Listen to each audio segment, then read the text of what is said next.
hip flexor work? So I know we loosened up our hip flexors, but we also want our hip flexors to be strong. We want them to be strong.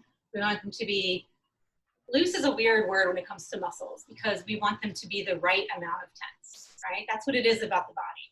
No tension would be bad. We would be a big sloppy mess. But too much tension because it changes the way the joints work. So you want to have just the right amount of tension. So practicing using hip flexors with the right amount of tension is one. So you're going to sit with your legs together, block next to you, maybe at a slight angle out. And you're going to use your hands however you need to here. A tiny bend in the knees is okay if you need it to stay nice and upright. And you're going to lift up over the block, lift up over the block.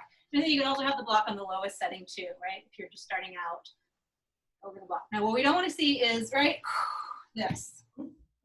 That's not it. You want to try to keep your body as upright as possible. So all of this is working. Your arms are just a little bit of an assist. And you should feel that work right in there. And honestly, it doesn't have to be a very big lift to be pretty powerful work. You guys feeling it? Yeah. If you start to feel like it's too easy, right? Just go up a level.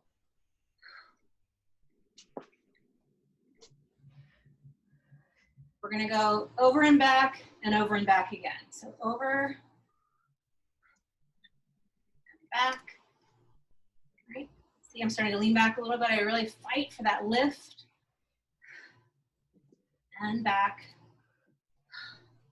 And take that to the side. All right, grab a set of balls. And we're gonna roll into the hip a little bit since we worked a lot there. So taking the balls, first let's just talk anatomy for a second. Let me grab my pelvis. You're going to do a little anatomy lesson with a little bit of palpation. Here we go. Okay. She was a little confused when you said, let me grab my pelvis. So the reveal was totally worth it. This was a Christmas present last year. It was very exciting. So right, this is your pelvis. This is what it looks like in your back. Male pelvises are a little bit narrower. This is a female shaped pelvis. As you can see, it has a little bit wider, kind of a more open position there. So what we're going to look for as far as finding our own bodies is these little guys right here in the front. This is called the anterior superior iliac spine. We shorten that to ASIS, right? So that's the ASIS. So that is right here. So if I come down, here's my soft belly, there's the top of my pelvis. I come out to that little pokey part in the front. That's the ASIS. So that's something I want to know where that is, right? I also want to know where the crest of the pelvis is. So this is the back view. This is the crest of the pelvis. So I'm going to come down, again, in the soft tissues, I'm going to come down until I feel the bone. So I can find that bone and follow the crest of the pelvis. It goes up a little, all squish, but this is the top of mine right here. I can feel it, right? So I want to know where the crest of my pelvis is because that is where a bunch of muscles attach through here, a bunch of your glutes. So this space underneath there is where we're going to be aiming with the ball. As you come back, you're going to run into these guys in the back, the posterior superior iliac spine. So these guys, and you can feel that. They're a little harder to find, but it's kind of that SI joint kind of area, if that makes sense. So it's the hard bony part in the back before you get into the soft part of the glute. So the other thing we're going to find, and that isn't on my pelvis, so you're going to have to just go with me, is the greater trochanter. So if you go to the side of your body, right, find the top of your pelvis, and then just walk your fingers down, soft, and things will be soft, soft, soft, and then you'll hit something hard, right? That little bony protrusion right there at the side, and it's right, kind of right in line with the hip crease for most people. That's your greater trochanter. So that is actually a little part that sticks out from your femur, from the bone here, which comes up and then goes out a little bit, and then there's the piece that goes into that hip joint that we talked about before. That'll be on my Christmas list for next year. So now that we've found all those, that's what we're aiming for, are the spaces in between the bony parts. So we're going to start by rolling right around the greater trochanter. So we're going to take the balls, and I like to, for the most part, if I can, I like to keep them in the sack because I think it's easier to manage them If you ever feel like you get a better experience by taking them out, please feel free to do that. There we go. So, leaning into one side, you're gonna sort of sit onto the balls and find the spaces around. You're thinking about working around the greater trochanter. Greater trochanter is interesting to us because it is a place where lots of muscles attach, right? That's what we're always looking for. So right now, I've got the greater trochanter just to the front of the balls so that I can roll through. I'm in the glutes now, right? I'm rolling through the glutes. But I'm also going to roll onto my thigh just a little bit, right? So glutes, I come across where the greater trochanter is and then down to the thigh just on the bottom of that trochanter. Getting all those little guys in there. And as I work here, I'm going to shift a little more into a side position.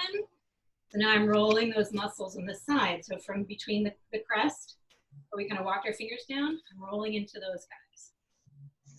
And really, like the position that I'm in is not the only way to do this. This is just the one that works for me. So you guys can play around and see. You also could absolutely take this to the wall if you wanted to. It might be more comfortable. It might mean you can control the pressure a little more. So you guys can make that call. Oh, bad. Rolling into it. And then I'm going to shift to the front. So getting into those hip flexors that we were working on before.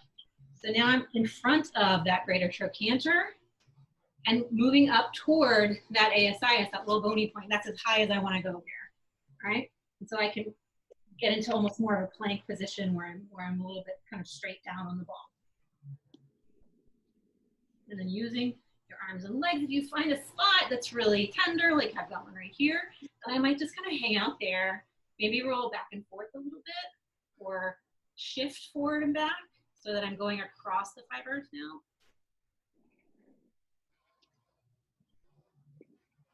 Finding all those spots. The other thing you can do is you find a little spot that's pretty intense. Watch your shirt tails.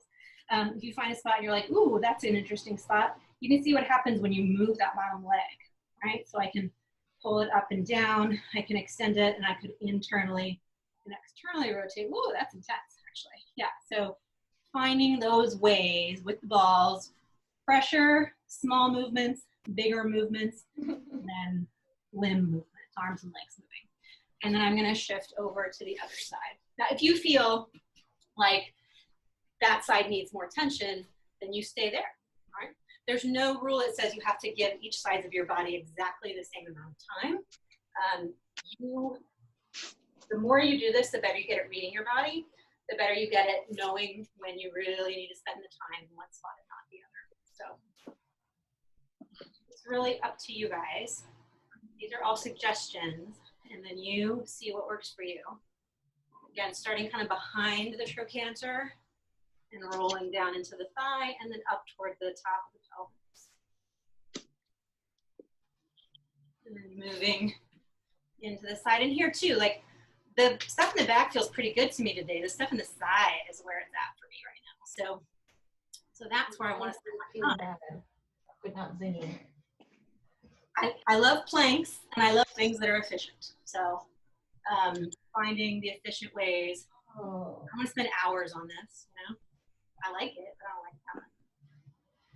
But who has the time? That's the funny thing. I have the time right now. Like I could. That's fair. We're all made of time right now.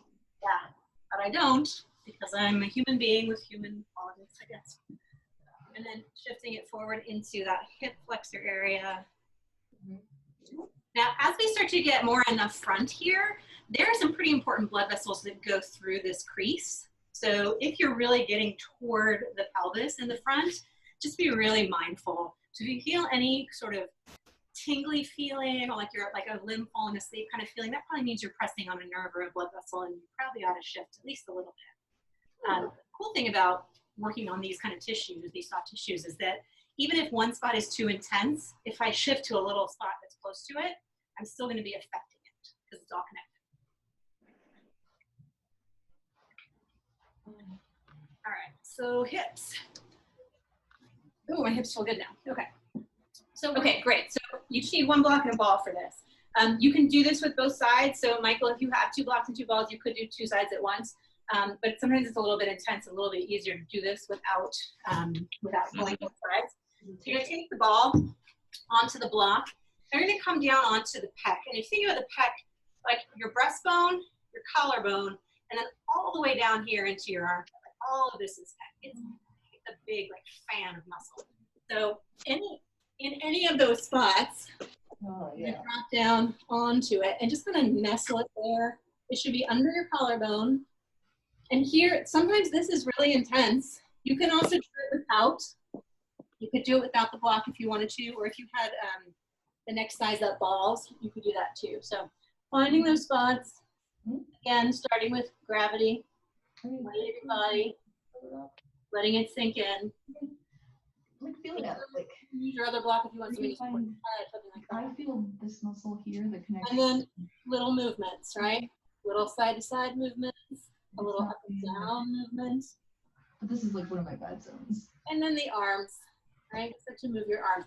This will be super intense in some positions, in some locations, a little internal and external rotation of the arms. You're twisting the arm out, twisting the arm in. Thinking back to how we started class on the roller and doing some of those arm movements, that kind of snow angel movement, the goalpost arms, the circle. Here's an interesting one you can do. You can pull your arm behind your back and put the back of your hand on your low back. And that opens up a whole new set of stuff. Ooh, hello. You can alternate that, right? Taking it up, taking it back. Ooh. Finding those spots. Because we are sitting so much, well, and this is true and in the best of times, because you guys can just keep working on that spot for a second. Because we're sitting so much, we are even more likely to be hunched forward, which means all of this gets tight, right? And everything in the back, also tight, but tight because it's holding on for dear life, the same way that we talked about these guys, right? They're holding on because that's what their job is to hold on. But they're being stretched constantly into this position where they're lengthened, so they can't do their full contraction. So as you feel like you've had enough on that side, you're gonna take it to the other side. Just spin around here. Finding the ball somewhere in that chest area, and of course you can move it, right? You can start with it in one spot and then shift it a little over, a little down. Again, in the armpit, we're dealing with the same stuff that we're dealing with in the groin. There are all kinds of important structures that go through there, nerves, arteries, all those kinds of things. So you want to just be really keyed into the sensations that you're feeling. And if anything feels tingly, moving, blood circulation, any of those kinds of feelings, definitely shift the ball at least a little bit, right? Internal, external rotation, moving through the arms, trying that circular motion where you put the back of your hand on your low back. Oh, Jesus. The other cool thing you can do here is, and it's going to be hard to see, but you can maintain the pressure of your body on the ball and then twist the ball a little bit, and it will twist the tissues. You get a little bit of shearing force on the tissues, which kind of changes things.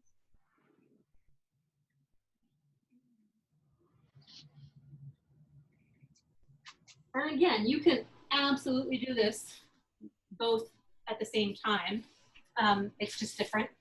And I think there's probably an argument to be made for doing it one side at a time so that you can really focus on the feelings. I think the argument for both sides would be that you get sort of the full opening effect, which is what it should be in real life, right? We should sit with a fairly open chest with open collarbones in real life. We shouldn't be all hunched over. Not all the time anyway. There is no position that is straight up wrong. It's not necessarily that the positions we're in are bad, but that we tend to stick to the same position for a really long time. So much so that that position becomes our default position. So that's where we live now. So then when we go to try to stand up straight and open, it feels like a huge effort to do that because this is the default now. So all of the work we do here, really, like a huge part of it is to try to reset our defaults so that our default is this sort of neutral, relaxed position rather than that rounded over.